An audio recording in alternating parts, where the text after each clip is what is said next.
Stokert here with the quick down and dirty on quick disconnects. I'm using the Waldom HT-1921 crimpers.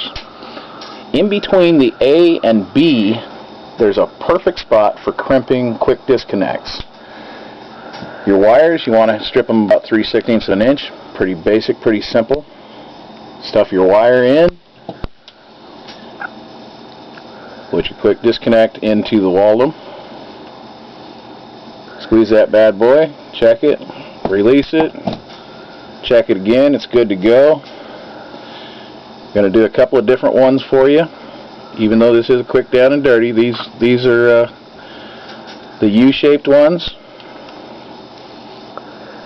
These are the ones a lot of people have trouble with. I'm going to set it just like that. The wire is going to come out just a hair.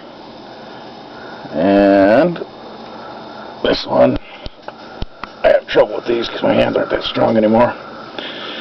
Okay, that looks kind of crappy, but you can come back with your needle nose and true it up if you want. Don't have to, but you can. Tugging on it pretty good, it's not coming out. Don't see what the malfunction is. Now we're going to take and do a double.